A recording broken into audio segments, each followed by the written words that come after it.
مرتبہ درود پڑھتا ہے کائنات کا رب اس پر اپنی رحمتیں نازل فرماتا ہے. سبحان اللہ.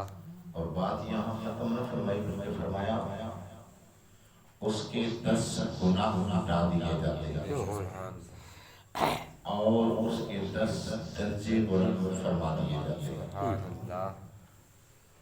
دوسری روایت میں نبی کریم صلی اللہ علیہ وسلم نے ارشاد فرمایا بخیل ہے وہ شخص، بخیل ہے وہ شخص کہ جس کے پاس ہمارا ذکر ہو اور وہ مجھ پر درود و سلام نہ پڑھے. امام الانبیاء علیہ السلام کے غلام آپ کے صحابی حضرت ابی بن کعب رضی اللہ تعالی عنہ حضور علیہ السلام کی خدمت اقدس میں حاضر ہوئے اور آقا کریم علیہ السلام کی بارگاہ میں عرض کرتے ہیں یا رسول اللہ علیہ السلام میں چاہتا ہوں آپ پر زیادہ سے زیادہ درود و سلام پڑھوں. سبحان اللہ. یا رسول اللہ علیہ السلام اب آپ مجھے ارشاد فرمائیے میں وظائف کروں اور کس طریقے سے میں وظائف کروں اور کتنا وقت آپ پر درود و سلام پڑھنے میں وقت کروں. کیا اپنے اس وظائف کے وقت میں سے ایک حصہ ایک تہائی آپ پر درود و سلام پڑھنے میں وقت کر دوں؟ تو امام الانبیاء علیہ السلام نے فرمایا اگر اور زیادہ کرو یہ تمہارے لیے زیادہ بہتر ہے. سبحان اللہ. عرض کرتے ہیں اگر 2/3 کر دیا جائے فرمایا ہاں یہ بہتر ہے لیکن اس سے بھی زیادہ کرو، اس سے بھی بڑھا دو، زیادہ کرو تمہارے لیے زیادہ اچھا ہے. عرض کی یا رسول اللہ 3/3 فرمایا اس سے بھی زیادہ کرو وہ آپ کے لیے زیادہ بہتر ہے. آقا کے غلام حضرت ابی بن کعب عرض کرتے ہیں یا رسول اللہ صلی اللہ علیہ وسلم اپنا سارا وقت ہی آپ پر درود و سلام پڑھنے میں وقت کرتے ہیں. سبحان اللہ. میرے محبوب کے غلاموں ابھی سائل کا سوال ہے اس کا جواب دیتے ہیں شاید تک وقت پورا ہو جائے. اور سوال یہ ہے کہ جو اذان کے بعد درود و سلام پڑھا جاتا ہے اس کے متعلق کسی نے پوچھا تھا کہ جناب یہ جائز ہے، یہ پڑھنا چاہیے؟ بعض کہتے ہیں نہیں پڑھنا چاہیے، بعض کہتے ہیں پڑھنا چاہیے. تو اس سوال کا جواب سائل کو تو بند ہونا ہو چکا ہے لیکن سامعین کی نظر کرنا چاہتا ہوں کہ اذان کے بعد درود و سلام پڑھیں یا اذان سے پہلے درود و سلام پڑھیں. جس طرح اکثر اہل سنت کی مساجد میں اذان سے پہلے یا اذان کے بعد پڑھا جاتا ہے الصلاۃ والسلام علیک یا رسول اللہ، الصلاۃ والسلام علیک یا حبیب اللہ، یہ صلاۃ و سلام پڑھا جاتا ہے.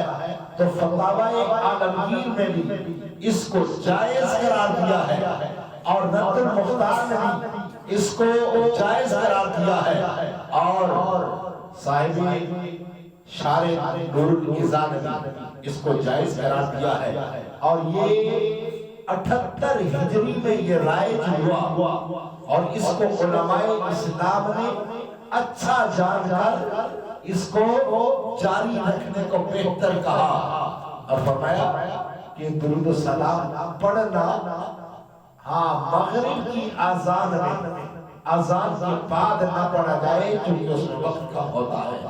باقی نماز کے لیے جب اذان ہو اذان اور اقامت کے درمیان یعنی اذان کے بعد اور اقامت سے پہلے اس کو جائز قرار دیا گیا ہے.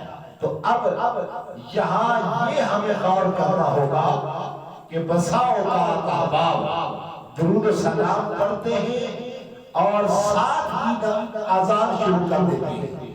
اذان اور درود و سلام میں کچھ توقف ہونا چاہیے تاکہ مخالفین کی نظر میں یہ نہ ہو کہ یہ جناب آزاد کا حصہ بنا دیا گیا ہے.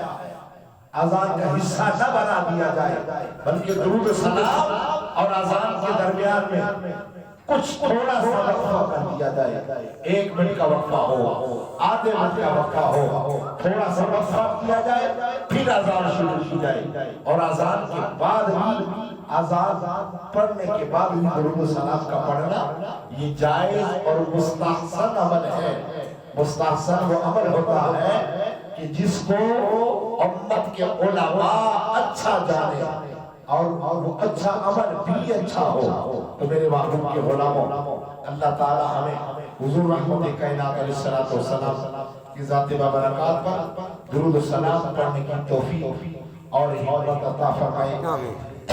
کل ایک بھائی نے بھی پوچھا تھا ایک سوال، میں نے پریکٹیکل کروایا تھا، لیکن باوجود اس کے ایک بھائی نے کل پھر سوال پوچھا تھا، تو میں نے سمجھا کہ کچھ احباب کو شاید سمجھ نہیں آئی، تو میں یہ اپنے اسٹوڈنٹ سے گزارش کروں گا یہاں درمیان والی صف میں جا کر آپ دوبارہ سے نماز کے میں جو بیٹھنے کا، تشہد میں بیٹھنے کا اور سجدے کا جو طریقہ ہے یہ بتا دیں، تاکہ پچھلی صفوں میں بیٹھنے والوں کو اس کی سمجھ آ جائے۔ آپ سجدے میں جا کے اس طرح پاؤں رکھے جاتے ہیں، اس طریقے سے آپ اپنے پاؤں رکھ کے دکھائیے۔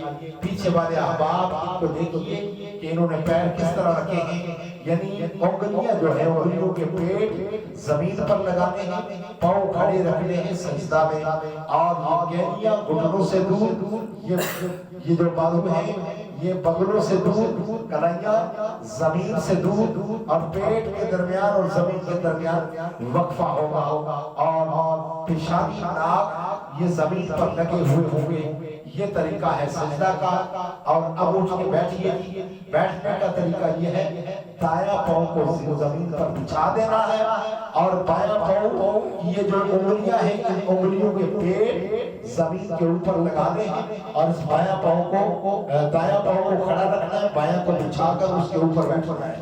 جس طرح یہ حافظ صاحب بیٹھے ہیں، پیچھے والی صفوں والے احباب ان کو دیکھ سکتے ہیں۔ پھر بھی اگر کسی کو سمجھ نہ آئے تو وہ ہم سے براہ راست پوچھ سکتے ہیں، انشاءاللہ ہم پورے طریقے سے سمجھا دیں گے۔ آج یہ میں اس نے بھی بتایا تھا، اور آج سجدے میں اکثر احباب پاؤں اٹھا دیتے ہیں، دونوں پاؤں اٹھانے سے نماز فاسد ہو جاتی ہے، لہذا سجدے میں پاؤں کو اٹھانا نہیں ہے، بلکہ دونوں پاؤں زمین پر، اور تین انگلیاں ان کے پیٹ زمین پر لگنا یہ واجب ہے۔ اس بات کو اپنے ذہن میں رکھیے گا، اگر تین انگلیاں زمین پر نہیں لگیں گی دونوں پاؤں کی تو یہ واجب ترک ہوگا، تو ترک واجب پر بھی نماز نہیں ہوتی۔